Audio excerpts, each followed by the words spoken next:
Bonsoir à toutes et à tous, bienvenue, c'est Sens Public, débat, chronique, reportage et expertise de nos invités. C'est ce que l'on vous propose tous les jours sur Public Sénat pour donner du sens à l'actualité. Voici le sommaire de ce 8 janvier. Les agriculteurs sont entrés dans Paris. Combien de temps pourrait durer cette occupation menée par la coordination rurale? La France peut-elle obtenir encore plus de garanties de l'Union européenne avant la signature du traité de libre-échange avec les pays du Mercosur? Peut-on parler de surenchère paysanne? On répond à toutes ces questions dans une minute. Et puis on reste en Amérique du Sud pour la seconde partie de notre émission pour comprendre cette série de victoires de la droite et de l'extrême droite dans le continent. En 3 mois, le Pérou, la Bolivie et le Chili ont basculé. Le président chilien, admirateur de l'ancien dictateur Pinochet, a fait campagne sur la lutte contre l'immigration et la délinquance. Nous devons être très fermes contre la délinquance, le crime organisé, l'impunité et le désordre. Mais nous devons aussi faire preuve de beaucoup de grandeur pour reconstruire la coexistence, le respect et la confiance entre nos compatriotes. Comment expliquer cette vague nationaliste populiste? Ces pays vont-ils forcément servir de relais à Donald Trump? Comment ont-ils réagi à l'opération américaine au Venezuela? Ne ratez pas notre débat sur ce thème. Ce sera dans 3 quarts d'heure. Et réagissez grâce à notre QR code. Dites-nous, tiens, par exemple, si vous soutenez la mobilisation des agriculteurs, ils menacent de rester dans le cœur politique de Paris s'ils n'obtiennent pas gain de cause. Fabien Recker. Yaël Braun-Pivet, chahutée par plusieurs dizaines d'agriculteurs devant les grilles du Palais Bourbon. La présidente de l'Assemblée nationale recevait cet après-midi les syndicats agricoles. Arrivés très tôt ce matin dans la capitale avec leurs tracteurs, les agriculteurs sont venus crier leur colère. Ça fait 2 ans qu'on crève, ça fait 2 ans qu'on n'a pas de prix, qu'on a des mauvaises récoltes, qu'on est pétri par les normes, les charges, enfin voilà. Et là il y en a marre, personne nous écoute et on est en train de mourir quoi. Des actions comme ici au pied de l'Arc de Triomphe en forme de baroud d'honneur pour dénoncer le traité de libre-échange avec les pays du Mercosur. Malgré l'opposition de la France, sa ratification devrait être validée par un vote des 27 demain à Bruxelles. C'est pas Macron tout seul qui va empêcher de signer le Mercosur. Il nous a infumé déjà depuis 2 ans, il va continuer à nous infumer encore aujourd'hui. Et ça créera une concurrence encore plus déloyale et ça crèvera encore plus d'agriculteurs. C'est pour ça que dès aujourd'hui, il faut trouver des solutions pour que les agriculteurs assurent leurs revenus. Des manifestations à Paris, mais aussi des blocages d'autoroutes et de dépôts pétroliers, comme ici à côté de Bordeaux. La porte-parole du gouvernement condamne ces actions. Le gouvernement ne cautionne pas les blocages, qu'encore une fois, ce qui se passe ce matin est illégal et que donc nous ne laisserons pas faire. Je dis ensuite qu'il y a un certain nombre de mesures ont déjà été mises sur la table. Des gages tels que l'allègement des droits de douane sur les engrais ou encore l'interdiction de l'importation de certains pesticides. Mais pour les syndicats, le compte n'y est pas. La présidente de la Commission européenne, Ursula von der Leyen, devrait quant à elle se rendre au Paraguay lundi pour y ratifier l'accord de libre-échange avec le Mercosur.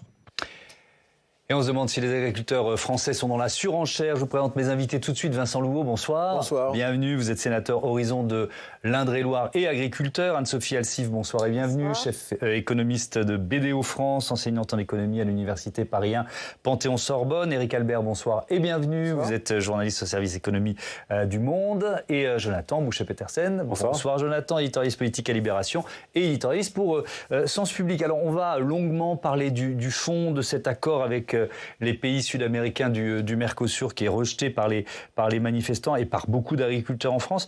Peut-être sur la méthode. On va commencer là-dessus, si vous voulez bien, monsieur le sénateur. Est-ce que vous soutenez ce coup de force des agriculteurs de la coordination rurale ? Alors vous savez, moi j'ai pour habitude d'écouter toutes les forces syndicales. Là, on a une opération de la coordination rurale qui se passe plutôt bien. Ils ne nous ont pas forcément habitués à ça tout le temps. Donc là, il faut reconnaître que dans le calme et un peu d'organisation, ils arrivent à monter sur Paris. Ils ont un soutien de mon côté agriculteur, parce que malheureusement, je l'ai déjà dit, on l'a beaucoup dit au Sénat, en fait, la ferme France est en train de décrocher déjà depuis de nombreuses années. Donc le Mercosur n'est que en fait, la goutte d'eau qui fait déborder le vase d'un mal-être qui est déjà ancré depuis de nombreuses années. Donc oui, je soutiens Même si le gouvernement dit des opérations illégales, il y a eu une dizaine d'interpellations en Île-de-France ce matin. Etc. Oui, après, le gouvernement, je pense qu'il a vraiment peur parce que il se dit, qu'est-ce qui se passe? On va me refaire les gilets jaunes en bis. Il y a une peur qui est un peu complètement disproportionnée. On va mobiliser 15 000, 20 000 policiers et gendarmes sur toute la France pour empêcher la remontée des tracteurs. Vous avez plus de camions bleus dans les champs que de tracteurs. Et il faut rappeler, il y a 400 tracteurs qui sont aujourd'hui à Paris. Donc 400 tracteurs, c'est un conducteur dedans et un conducteur en passager, ça fait peu de personnes. Donc on a un peu essayé de bloquer cette contestation. Le gouvernement s'est réveillé un dimanche. On l'a bien vu, courrier aux agriculteurs un dimanche, le lendemain de réveillon quasiment. On sent quand même qu'il y a une pression très forte et les agriculteurs l'ont bien compris et ils ont compris qu'il fallait appuyer parce que en ce moment ça frétillait. Vous savez, c'est comme à la pêche. Mais d'ailleurs, on se posera la question de peut-être quelques arrière-pensées politiques. Ce sera l'un des thèmes qu'on va aborder. À l'instant, le président de la coordination rurale appelle, je le cite, à libérer les tracteurs pour qu'on puisse rentrer. Donc là, il y a une sorte de bras de fer aussi sémantique avec le gouvernement. Dès qu'on parle d'agriculture, j'ai l'impression que notre imaginaire collectif, il se met en route, Anne-Sophie Elsif. Est-ce que ça complique l'action de ce gouvernement, mais aussi des précédents, d'une certaine façon? Oui, complètement. Après, il faut rappeler quand même les faits. Les traités commerciaux avec l'Union européenne, notamment celui-ci, ça fait plus de 15 ans que c'est négocié. Donc on ne se réveille pas un matin en disant « Oh là là, un accord, je vais aller signer du jour au lendemain ». Et pendant ces 15 ans, ce n'est pas la Commission qui dit aux États, vous devez faire telle ou telle chose. Pendant ces 15 ans, vous avez des réunions où chaque ministre du Commerce extérieur ou de l'Agriculture est invité, qui représente tous les États membres. Et donc, ce sont les États membres qui négocient pendant toutes ces années le traité. Donc, il faut être très clair là-dessus, sur la méthode. Donc, ce n'est pas quelque chose qui arrive de nulle part. D'accord, mais on y reviendra en longueur sur le traité. Mais sur cette image de l'agriculture française, est-ce qu'elle est décalée par rapport à la réalité ? Alors, elle est surtout décalée par rapport à nos partenaires européens, parce que là aussi, c'est vrai que notamment les pays nordiques ont eu des débats sur l'agriculture depuis très longtemps et ont fait souvent un choix d'une agriculture intensive et de dire, voilà, on va aller dans certains secteurs qui sont très rentables à l'export et on laisse tomber totalement le reste. Nous, en France, et je pense que c'est quelque chose qui est positif, on a décidé de rester très diversifié, avec, à mon sens, mais là vous êtes agriculteur, vous le savez mieux que moi, une absence de plan et de vision à long terme, en disant, voilà, est-ce qu'on est sur le céréal, est-ce qu'on se met là-dessus, qu'est-ce qu'on fait, etc. Là, il y a très peu. Et donc, j'appelle ça cette politique de saupoudrage. On ne le fait pas que dans l'agriculture, on le fait dans d'autres domaines, où on n'a pas de vision à long terme sur quel type d'agriculture on veut. Et donc, c'est vrai que dès qu'il y a ces accords, on se dit, ça y est, c'est le grand capital, c'est la fin de nos prairies, la fin de nos vaches, et c'est fini. Alors que c'est faux. Bon, on y reviendra en détail, on entendra les arguments des uns et des autres. Je parlais de la réaction du gouvernement. La porte-parole, Maude Bréjon, disait ce matin, c'était sur France Info, elle disait donc, action illégale, nous ne laisserons pas faire. La situation qu'on voit depuis cette nuit, depuis ce matin, n'est pas acceptable. Et donc sur l'appel à manifester devant l'Assemblée nationale, comme sur les tracteurs qui sont en ce moment même sur la place de l'Étoile à l'Arc de Triomphe, je n'ai qu'une chose à dire, tout ça est illégal, nous ne laissons pas faire et nous ne laisserons pas faire. Bloquer partiellement la 13, comme c'est le cas ce matin, ou tenter de venir devant l'Assemblée nationale avec toute la symbolique que ça induit, c'est encore une fois illégal. Et donc je le redis, le ministre de l'Intérieur ne laissera pas faire. Et Éric Albert, il y a toujours la question du curseur de la répression. Le gouvernement peut-il prendre le risque d'envoyer les CRS charger les agriculteurs ? Ce qui est étonnant, moi j'ai passé 26 ans à l'étranger, je suis rentré en France il y a 18 mois, c'est à quel point effectivement la puissance symbolique des agriculteurs en France est dominante. C'est quelques centaines de personnes, on parle déjà d'un débordement, de possibles crises politiques. On parle d'un accord de libre-échange. L'économie, c'est pas l'agriculture. L'économie, c'est beaucoup plus gros que ça. L'agriculture, c'est un petit morceau. Les secteurs qui vont en bénéficier, c'est l'automobile, c'est la chimie, c'est la pharmacie. La colère des agriculteurs est certainement réelle, elle n'est pas inventée, mais c'est tout petit par rapport à ce qui est en discussion. Et donc, on est effectivement dans un imaginaire de l'agriculteur qui est au centre de l'identité française, peut-être, économiquement, il ne pèse malheureusement pas très lourd. Et donc, s'il y a un problème économique vis-à-vis de l'agriculteur, c'est un problème à résoudre avec la politique agricole et pas un problème à résoudre avec le Mercosur. Alors, on va écouter quand même l'un des représentants de la coordination rurale en pointe. On l'a dit sur ces manifestations. Syndicat réputé proche de l'extrême droite. On va écouter le président du syndicat en Lot-et-Garonne. Il s'appelle José Pérez. Il est évidemment très remonté contre cet accord avec les pays du Mercosur. On se rend bien compte que ce gouvernement, il n'a aucun pouvoir. Et le gouvernement, de toute façon, qu'il le veuille ou qu'il ne le veuille pas, il passera, parce que la France, elle n'est pas légitime, et ça passera malheureusement. Et ça créera une concurrence encore plus déloyale, et ça crèvera encore plus d'agriculteurs. C'est pour ça que dès aujourd'hui, il faut trouver des solutions pour que les agriculteurs assurent leurs revenus et qu'on arrive à compenser toutes ces contraintes supplémentaires qui vont venir nous peser sur les épaules. Alors, je ne sous-estime pas, et loin de là, la misère de beaucoup d'agriculteurs, les difficultés qu'ils traversent depuis des années, le sentiment d'abandon de certains. On pourrait parler aussi des dépressions, des suicides. Enfin, je ne sous-estime pas tout ça. Mais est-ce qu'il y a aussi un petit coup politique, Vincent Louveau, avec un syndicat, la coordination rurale proche de l'extrême droite, à 2 mois à peine des élections du premier tour des municipales? Non. Aujourd'hui, je vous aurais dit oui. Hésité. Oui, parce que je vous aurais dit, parce que je me rappelle la temporalité de l'an dernier. L'an dernier, on était avant les élections des chambres d'agriculture. Donc oui, il y avait clairement un coup politique de se promener avec un bidon d'essence sur certains positionnements très politiques de la coordination rurale. J'ai envie de vous dire, il n'y a pas de lien avec vous savez, les agriculteurs sont aussi nombreux à la campagne que dans le poids de l'économie. Donc, vous savez, il reste 2 agriculteurs, 3 agriculteurs par commune. Donc, ils ne vont pas faire la révolution. Ils ne vont pas faire gagner l'extrême droite, c'est ce que vous nous dites? Non, non. Et puis, vous savez, les derniers sondages pour la présidentielle, je vous rappelle quand même, parce que les agriculteurs, je veux bien qu'on endosse le fait qu'on vote tous Le Pen. Clairement, c'est à peu près la répartition française avec un peu moins de gauche. Il y a moins d'extrême gauche, en fait. Mais c'est à peu près... L'enjeu, c'était pas de dire que tous les agriculteurs votent Le Pen, c'est de dire que la coordination rurale a des connexions un peu inédites dans le monde agricole. Dans le sud-ouest, oui. Dans le sud-ouest, clairement. Ils ont testé grandeur nature plusieurs choses qui sont du coup qu'il faut pas du tout soutenir, parce que autant je soutiens les modérés qui sont montés à Paris. Vous savez, c'est pas le sud-ouest qui est monté à Paris. Non, mais géographiquement, c'est très typé. C'est d'ailleurs par la nature agriculteur. C'est pour ça que c'est beaucoup plus calme et qui sont tout à fait à peu près normaux ici, alors que dans le sud-ouest, ils ont eu des comportements qui ont coûté plusieurs millions d'euros et que là, je ne soutiens pas. Et le fait d'agresser un peu la présidente de l'Assemblée nationale, bah moi, je soutiens la présidente de l'Assemblée nationale parce que, quand même, elle a le courage de venir au contact alors qu'elle aurait pu rester derrière les ordres de l'État et de ne pas descendre. Donc, vous savez, il y a un double discours où on est dans la provoque. Le gouvernement provoque un peu avec les propos de Maud Bréjon, bien sûr, parce qu'ils ont intérêt que ça se durcisse un peu pour dire on va pouvoir resserrer les boulons un peu et puis déplacer un peu le débat. Ils n'ont pas intérêt à ce que les tracteurs en question, même si on n'a pas tant que ça, continuent de bloquer le cœur de Paris, qui n'est pas seulement le cœur politique. Mais c'est plus facile de répondre sur le blocage que de répondre sur le fond. Quoi. Oui, voilà. On est d'accord. Parce que répondre sur le fond, il y a moins de levier.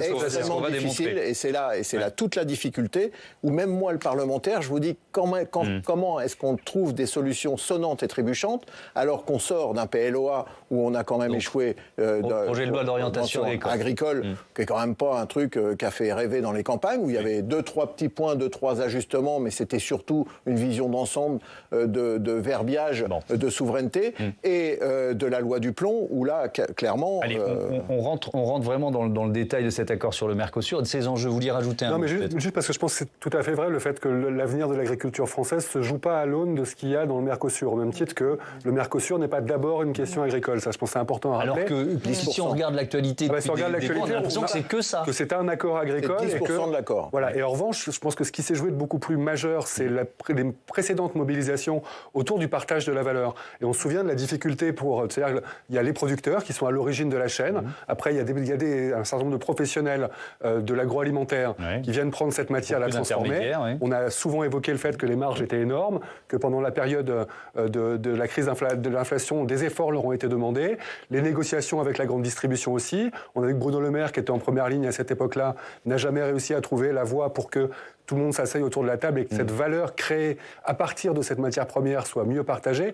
Donc voilà, ça c'est des vraies questions culturelles par lesquelles on a répondu de façon un peu superficielle, un peu facile, un peu populiste sur la seule question des normes, et à l'arrivée on en est là aujourd'hui. Ouais. Alors le Mercosur, en préparant l'émission, alors on ne va pas vous donner toute la liste des pays d'Amérique du Sud concernés parce que finalement c'est presque tout, ça représente plus de 82% du PIB de l'Amérique du Sud. Ça veut dire quoi? Ça veut dire que c'est aussi... On va retourner la chaussette, si j'ose dire. C'est aussi un marché gigantesque qui potentiellement s'ouvre pour l'économie française et certains agriculteurs d'ailleurs. Alors déjà, pas que pour l'économie française, pour l'économie européenne. On est d'accord, mais notamment française. C'est très très important de le dire parce que le but justement de l'Union européenne, s'il y a un élément où on a une puissance, c'est sur l'aspect commercial. Oui. On n'a rien dans l'industrie, mais on a sur le commerce. Donc c'est vraiment très important. Et encore une fois, les gains, il faut regarder de ce traité, comme les autres accords de libre-échange, englobage encore, en totalité, pour tous les États, pas que la France, tous les États, est positif. Pourquoi il est positif? Parce qu'on va en effet exporter massivement des produits à plus forte valeur ajoutée. Vous l'avez dit, industrie, médicaments, métallurgie, chimie. Et on va importer des produits à plus faible valeur ajoutée. Donc en termes de création de valeur, l'Union européenne est gagnante. L'Union européenne. Et encore une fois, on va nous dire, ah mais nous, la France. Vous allez aux États-Unis, la Californie est leader dans la tech et nous, les États-Unis. Bon, bah là, c'est le même principe. Lorsque nos voisins, et même si en effet les Allemands vont exporter plus d'automobiles, nous, par exemple, on est très bon encore dans les médicaments, là aussi, on va en profiter. Donc le but, c'est d'être gagnant-gagnant. C'est pour ça qu'on a un marché unique et qu'on en fait partie. Donc ça, c'est quand même quelque chose de très important. Deuxième élément, c'est l'aspect protectionniste. Pourquoi nos partenaires européens nous regardent un petit peu bizarrement? Bon, il y a aussi les Italiens en disant, mais voilà, pourquoi remettre en cause cet accord? Ça ne vous a pas échappé que depuis 15 ans, il y a une montée importante du protectionnisme. Avant, on était dans le non tarifaire, maintenant, on est le tarifaire depuis qu'il y a Donald Trump. On sait qu'il y a certains marchés, notamment chinois, c'est très compliqué, ou américains maintenant. Et donc là, on se dit, on a quand même un marché très important. C'est pas le moment de se priver de ce marché. Exactement, pour avoir des débouchés pour l'industrie européenne qui ne nous a pas échappé, ne va pas au mieux. Et Éric Albert, pour l'instant, ça donne quoi les échanges Union européenne-Amérique du Sud? C'est pas grand-chose. Les échanges, c'est à peu près 100 milliards d'euros d'échanges dans les deux sens. C'est 8 fois moins que les échanges avec les États-Unis. Donc il y a de la marge, quoi. Il y a de la marge. C'est simple, c'est loin, le Brésil, l'Argentine. Donc les échanges, c'est compliqué. Et de toute manière, les droits de douane aujourd'hui sont très élevés. Sur l'automobile, qui est l'un des grands espoirs de cet accord, c'est 35% le droit de douane actuellement. Donc envoyer une automobile produite en France ou en Allemagne, c'est très compliqué. Mais il faut vraiment garder raison sur cet accord parce que la Commission européenne, de ses propres calculs, espère 0,05% de croissance supplémentaire du PIB d'ici 2040. Les quotas sur l'automobile se remplacent pendant 6 ans. Pendant 6 ans, il ne se passera rien. Ensuite, progressivement, les droits de douane vont descendre. Ça va prendre 15 ans.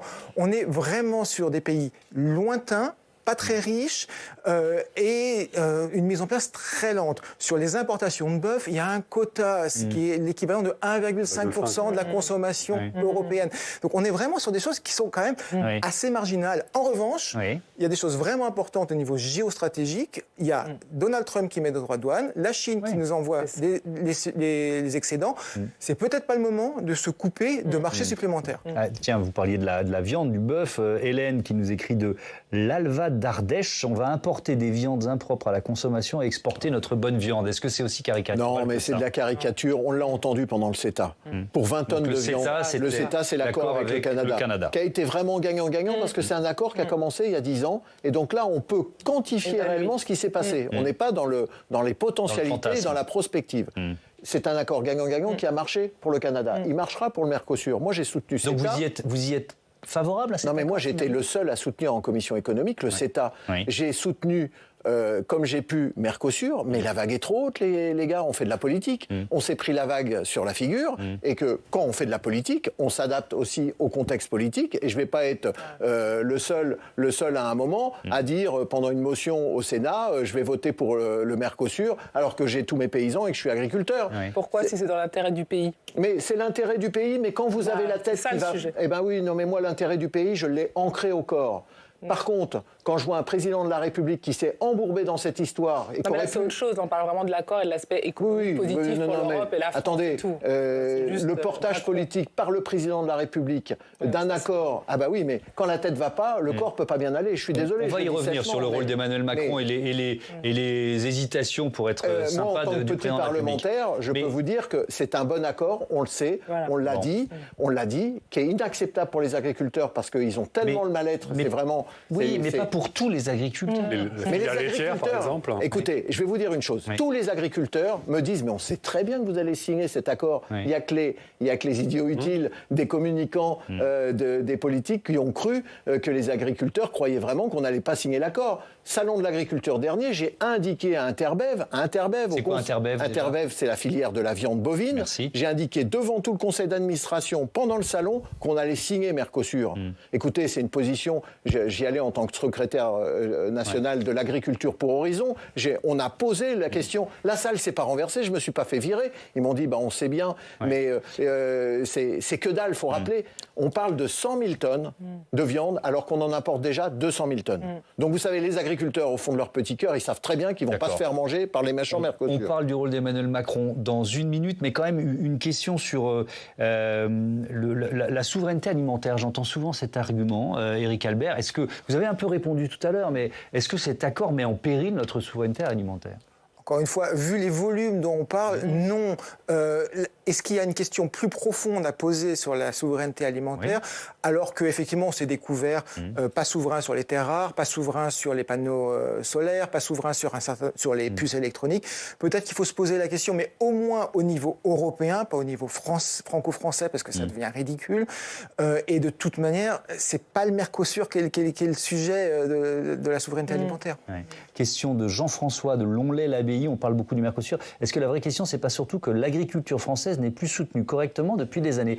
Je vous allez avoir la réponse là-dessus, la parole là-dessus, mais est-ce que vous êtes d'accord avec ça? Parce qu'on a quand même l'impression que l'agriculture française, elle est aidée. On parle de la politique agricole commune, ça fait frémir tous nos partenaires, vu en effet l'argent que l'on a dans ce secteur. Donc c'est sûr que nous, on peut dire qu'il y a des difficultés. Moi, je crois que le grand problème, comme on l'a pour l'industrie, c'est qu'on n'a pas de vision à long terme de quelle agriculture on veut. Et donc, comme pour l'industrie, on sous-proude, on essaie de combler les brèches dès qu'il y a un problème, mais on ne sait pas quel type d'agriculture on veut. C'est vrai que les pays nordiques, par exemple, eux, ont fait des choix clairs sur certains secteurs, une agriculture plus intensive, etc. Nous, on n'a pas vraiment fait de choix, et on se retrouve aujourd'hui avec une agriculture très diversifiée dans un monde qui a changé, notamment en termes de demande. On sait qu'on consomme moins de viande, qu'il y a des changements qui sont importants, et donc c'est sûr que ça a des conséquences. Alors, vous pourrez nous faire le bilan des années Macron en matière de soutien à la ferme France dans un instant, mais je propose à Jonathan de nous expliquer tout de suite, peut-être il faut remonter un peu dans le temps, reprendre les revirements d'Emmanuel Macron sur ce dossier Mercosur. Oui, parce que depuis 8 ans, le moins qu'on puisse dire, c'est que le président français a varié. Ses atermoiements, ses revirements sont d'ailleurs symptomatiques des tensions qui existent entre, d'un côté, ses ambitions européennes, les exigences climatiques, la réalité des contraintes politiques, notamment, on l'a beaucoup évoqué, la pression des agriculteurs. En fait, à la base, il faut le rappeler, quand même, Emmanuel Macron, il était favorable, très clairement favorable à cet accord de libre-échange, comme d'une manière générale, d'ailleurs, à tous les grands accords commerciaux de l'Union européenne. Alors, à condition, d'ailleurs, comment dire autre chose, que ceci soit équilibré et exigeant sur le plan environnemental. C'est une formulation suffisamment floue pour avancer. Mais alors, si on cherche des dates, quand change-t-il d'avis ? La première volte-face, elle intervient en 2019, donc 2 ans après son élection, dans un contexte un peu particulier. Au mois de juin, donc il jugeait encore que l'accord était bon à ce stade. Il y avait encore des choses à négocier, mais il était plutôt favorable. Et puis tout d'un coup, depuis le G7 de Biarritz, il annonce qu'il s'oppose désormais à l'accord UE-Mercosur en l'état. Et pour justifier cette évolution, la façade, c'est le bras de fer avec Jair Bolsonaro, sur fond d'incendie en Amazonie, sur fond de mensonges climatiques du président brésilien, mais déjà avec une grogne et une colère qui montent dans le monde agricole. Et cette rupture, en fait, elle vient se heurter d'une certaine manière aux 2 ans de crise Covid qui permettent de mettre un peu tout ça sous le tapis. Et tout ça revient, en fait, en 2023. Donc c'est mis en sommeil pendant 2 ans, Macron maintient sa ligne, mais 2023, alors là, il y a un pas en avant, 2 pas en arrière, on s'y perd. Bah oui, parce que d'un côté, Macron a vu le calendrier s'accélérer avec le retour de Lula, la volonté de Lula à la tête du Brésil, la volonté de la présidente de la Commission européenne, Ursula von der Leyen, soutenue par l'Allemagne, soutenue par l'Espagne, de conclure l'accord sans tarder. Le timing s'accélère. Il considère, comme ça a été rappelé, que le Mercosur, c'est d'abord un levier stratégique face à la Chine et aux tensions commerciales avec les États-Unis. Et de l'autre, quand même, ce feuilleton français, mais qui n'est pas à prendre à la légère quand on est à l'Élysée et qui a beaucoup de raisons, c'est la pression et la colère des agriculteurs agriculteurs. Macron, il s'est retrouvé pris en étau, il a multiplié les signaux contradictoires, il n'a pas assumé de vendre ce qui était l'intérêt de la France et l'intérêt plus large au-delà des seules questions agricoles. Et sur la scène européenne, en fait, il n'a pas obtenu grand-chose tout en mettant régulièrement le feu aux poudres sur la scène nationale. Et puis alors, il y a une dernière prise de parole importante. On est à la COP au Brésil, donc c'est mi-décembre. Il laisse entendre que les clauses de sauvegarde obtenues, finalement, ça rend l'adoption possible. Oui, on a le sentiment qu'il finit par réatterrir en disant voilà, cette période a été profitable, utile. Mais dans la seconde, c'est tellement éruptif et c'est devenu tellement un totem qui rétropédale dans la seconde devant la colère que ces mots ont généré. Et on se souvient de la dernière séquence qui s'est jouée en décembre dernier. Il y a eu cette espèce de tentative un peu désespérée du couple, notamment franco-italien, de dire on a obtenu un répit, on a obtenu encore une petite fenêtre pour négocier. C'est ce moment où Emmanuel Macron essaye de coaliser une minorité de blocage. Donc voilà, ça négocie un petit peu. Il y a de dernières avancées qui sont annoncées par la Commission européenne ces derniers temps et l'Italie qui lâche la France, la minorité de blocage qui explose. Bref, la France a perdu son bras de fer. Macron se retrouve dans une situation où en fait il est forcément perdant aujourd'hui sur le plan politique. Oui. S'il soutient l'accord, il met le feu au monde agricole et expose même le gouvernement à une motion de censure. Il faut rappeler qu'à l'Assemblée, l'ensemble des groupes parlementaires ont voté, même si c'était tout à fait symbolique, contre le Mercosur. Et si l'accord est ratifié contre l'avis de la France, puisque ça reste la position officielle... Ou à minima une abstention. Une abstention, mais qui serait perçue comme un vote contre. Sa faiblesse sur la scène européenne apparaîtrait d'autant plus patente. Quel fiasco. Effectivement, vous dites le même mot, Vincent Louveau ? Moi, je l'ai dit hier, c'est un naufrage. Le Monde l'a écrit, Mercosur, le mauvais pari diplomatique de la France, et la chute est dramatique. Faute d'avoir eu le courage de regarder cette réalité en face et tenter d'expliquer clairement aux Français, le pays est sur le point de perdre sur les deux tableaux. Isolé sur le plan diplomatique et affaibli sur la scène européenne, il pourra difficilement éviter une crise agricole au pire moment pour un président en bout de course, un gouvernement sans majorité et des partis prêts à instrumentaliser la détresse agricole, on en a parlé tout à l'heure. Donc, j'ai envie de dire, encore une fois, on n'a pas eu de courage, la parole politique s'abîme. Mais pardon, vous êtes membre du parti Horizon, il y a eu un Premier ministre qui a créé ce parti dans les 8 ans au pouvoir de Macron. Oui, mais il y a eu le Covid, il y a eu beaucoup de choses qui sont mises, il y a d'autres urgences pour un gouvernement. Vous savez, gouverner, on dit c'est prévoir, mais c'est aussi gérer les crises. Prévoir la stratégie, on voit sur l'agriculture ce que ça donne, on ne prévoit pas grand-chose, on n'a pas de stratégie sur l'énergie, on a dans la panade sur la vraie vision de l'État. Donc aujourd'hui, on a un monde agricole en bout de souffle. Oui, c'est un gros budget, la politique agricole commune, dans le projet européen, qui diminue tout le temps, parce qu'on est commencé très haut et on finit maintenant à 35%. 7-8 milliards pour la France.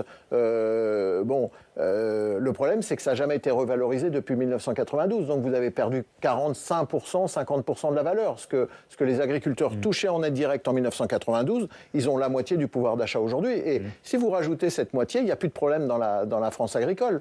Donc ils ont un sentiment d'abandon, de surtransposition, tout un tas de problèmes sur l'eau, sur le loup, sur l'ours, où on ne trouve pas de solution. Donc à un moment, la salle surbiffe. Et Mercosur n'est qu'une excuse pour quelque chose qui est vraiment un mal-être massif de la profession agricole. Question de Katia qui nous écrit de Quimper. Comment peut-on à la fois protéger les petites exploitations tout en restant dans le jeu économique mondial ? C'est cette absence de choix, en fait, dont vous nous parliez tout à l'heure, Anne-Sophie Alcide ? Oui, complètement. C'est un peu l'idée du traité commercial, c'est de dire, on est un gros bloc, l'Union européenne, et c'est aussi grâce à ça qu'on reste un peu dans la course. Si on ne l'avait pas, on serait complètement exclus.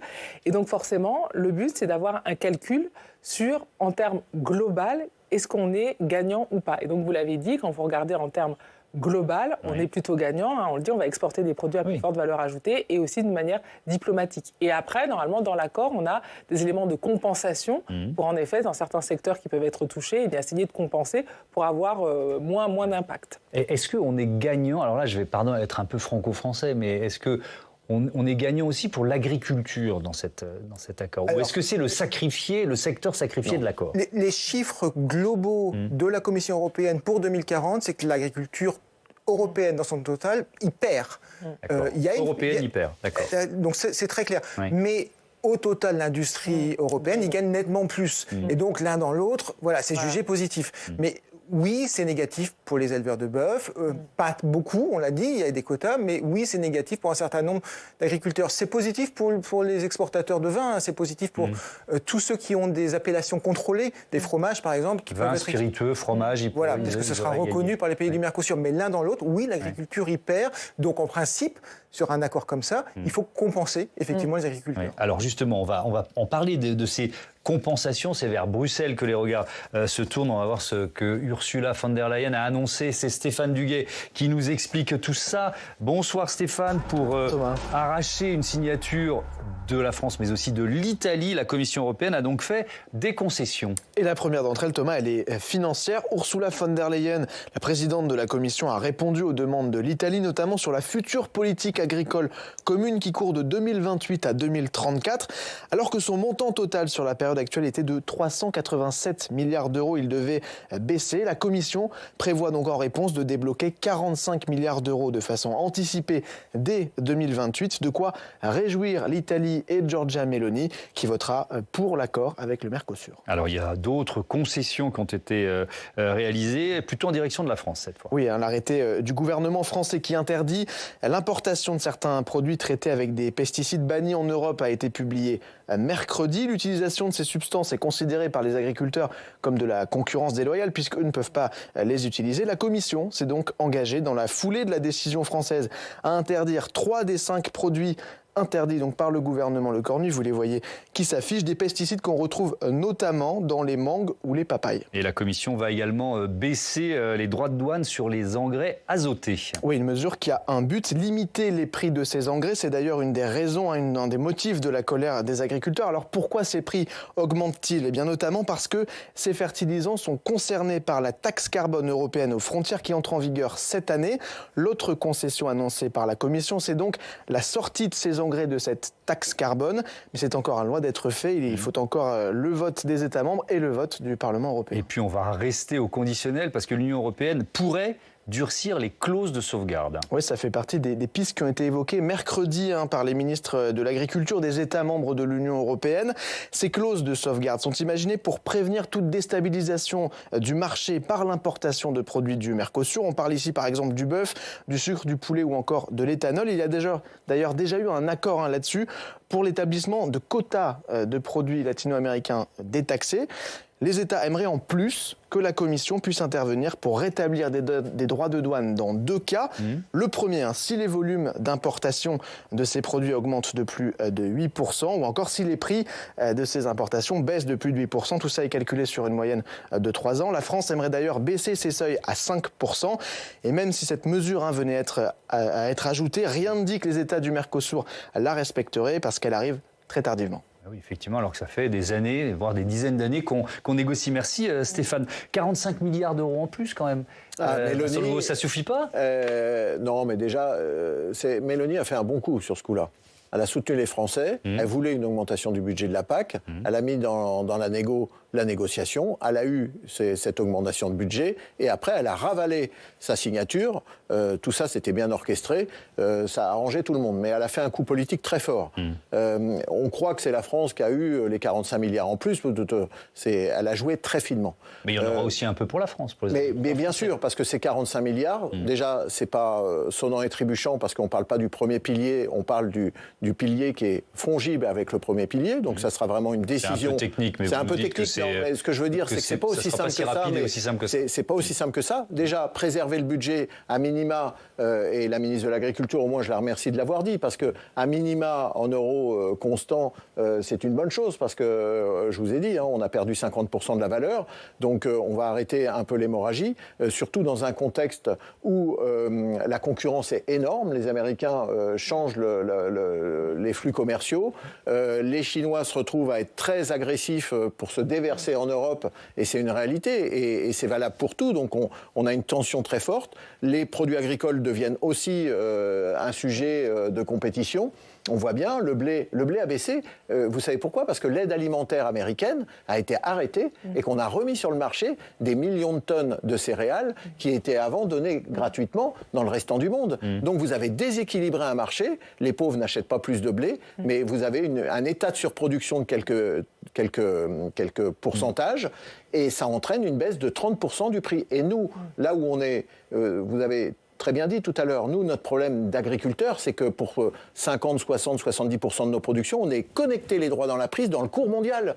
On ne joue pas du tout dans un cours européen, comme le marché de l'énergie, ou dans un cours français, franco-français, pour la paye du journaliste que vous êtes. On pourrait faire aussi la paye mondiale pour le journalisme, et puis vous donner des subventions parce que c'est 1 000 euros.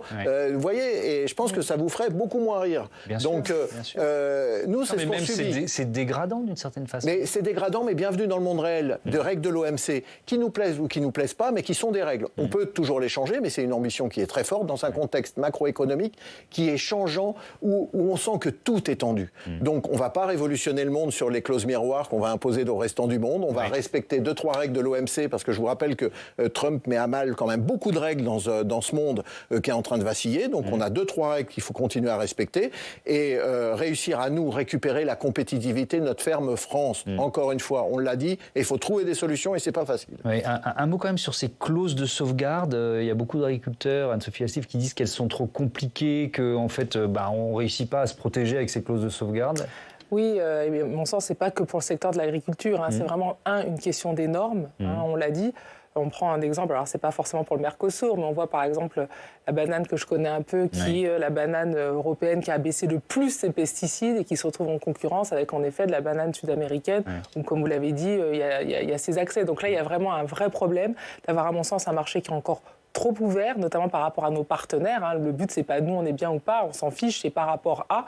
Et les autres, en effet, aujourd'hui, ne jouent plus le jeu, protègent leur marché. Et nous, sur ces normes, sur ces pesticides, à mon sens, on devrait être beaucoup plus fermés et ne pas être dans cette concurrence déloyale. Puisque là, en effet, l'agriculteur qui n'utilise pas les mêmes choses, il ne va pas avoir les mêmes coûts de production. Il n'a aucune chance sur ce type de production. Ou sinon, faire du haut de gamme.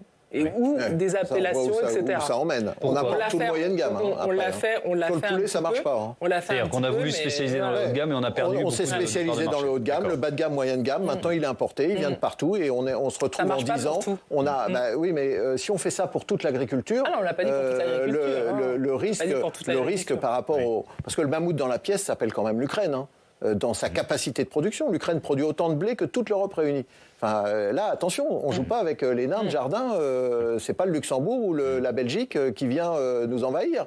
C'est là, attention, on est sur du massif, sur des gens qui sont déjà détenus par des grands porteurs de capitaux avec des fermes de jusqu'à 300 000 hectares. C'est pas du tout le même schéma économique. Avec en plus des fermes qui utilisent tous les produits pas autorisés en Europe. Et aujourd'hui, les idiots utiles un peu du commerce européen disent c'est l'effort de guerre, donc on ferme les yeux sur les importations. Tous les agriculteurs me le disent, on ne supporte pas ce 2 poids 2 mesures par rapport aux normes françaises. Alors il y a aussi dans ce dossier une dimension qui est passionnante, c'est la dimension européenne, de la place de l'influence de la France au niveau européen, de son isolement. On va écouter d'abord Giorgia Meloni. Alors on est le 19 décembre dernier, c'est ce que vous nous décriviez tout à l'heure, c'est-à-dire que quand elle met la pression sur Bruxelles, juste avant un report de signature qu'elle va obtenir. Écoutez.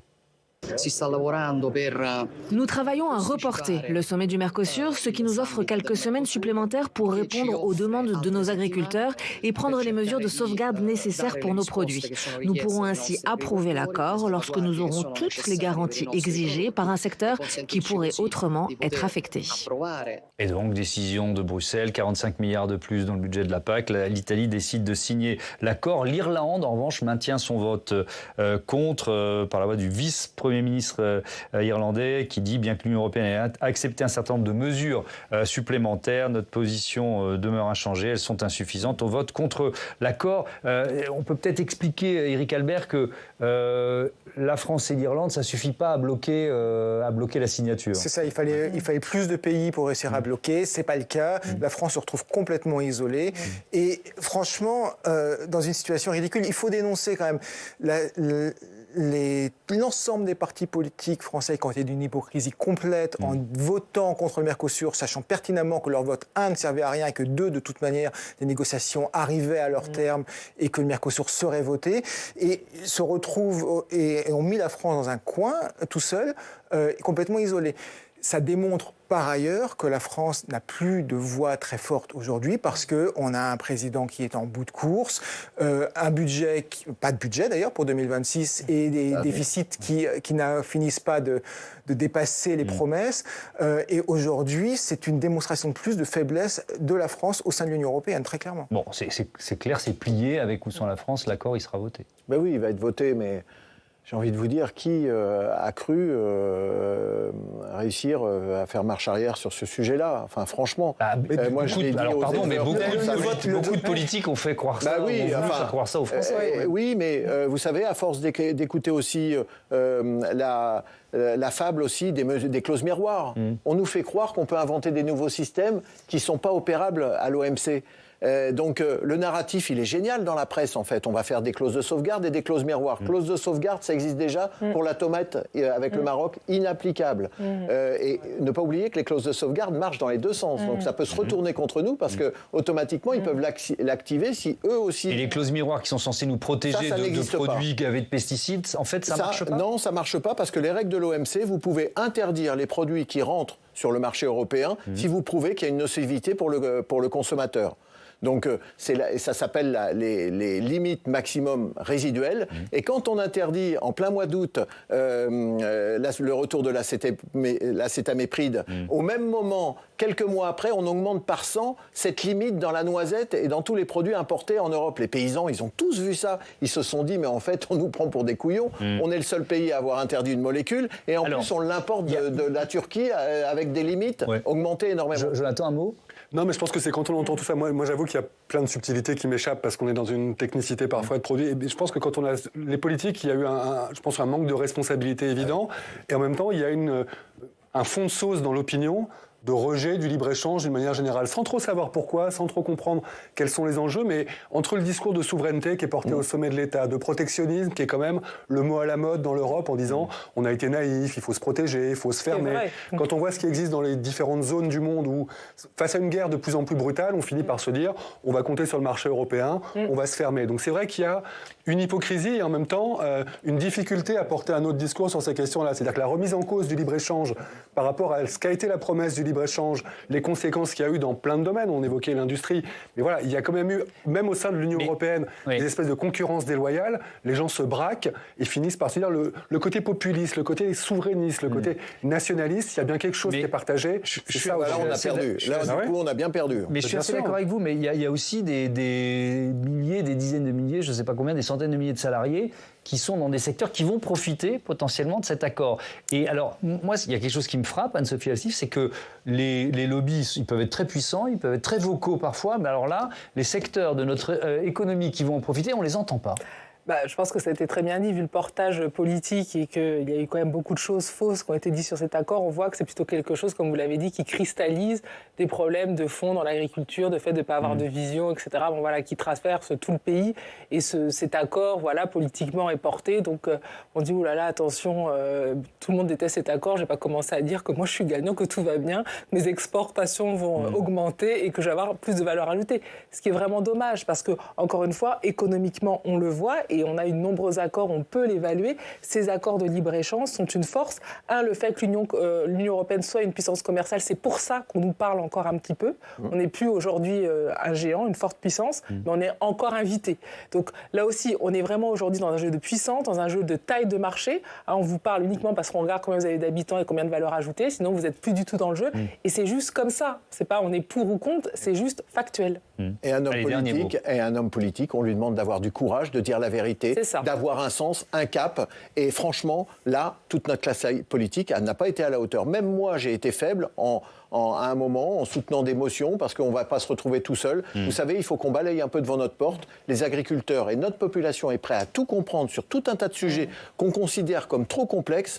Et à la fin, les populistes s'en emparent, ils font monter la mayonnaise. Et vous voyez, la mayonnaise, elle monte très bien sur plein de sujets comme ça, qui sont très faciles à manipuler. Et je pense vraiment que le débat mérite vraiment mieux. Et le débat politique, encore une fois, quand la tête va bien, le corps va aller mieux. Les populistes, ça va jusqu'à Bruno Retailleau, qui, je rappelle, menace ce matin encore à la radio, le gouvernement d'une motion de censure si le Mercosur est voté. Ouais. Est-ce qu'il y a un mot que vous employeriez? Oh là, c'est très très mal dit, mais bon, j'ai essayé de rajouter le i nécessaire. C'était raté, mais c'est pas grave. C'est le mot hypocrisie dans ce dossier. C'est une hypocrisie complète de l'intégralité de la classe politique française. L'ensemble des partis politiques a voté contre, la main sur le cœur, en disant c'était une catastrophe. Mais effectivement, la prochaine fois qu'il y aura une fermeture d'usine automobile, on va dire mais pourquoi n'a-t-on pas protégé les usines automobiles? Peut-être parce qu'il aurait fallu signer cet accord au Mercosur, le soutenir, parce que c'était bon pour cette usine. Donc c'est facile de se focaliser sur quelques centaines d'agriculteurs, mais c'est vraiment voir l'arbre à la place de la forêt. Merci beaucoup. Merci à tous, à toutes d'avoir participé à ce débat. Évidemment, Éric Albert, on vous lit avec attention dans les pages du quotidien Le Monde. Merci et à bientôt sur Public Sénat.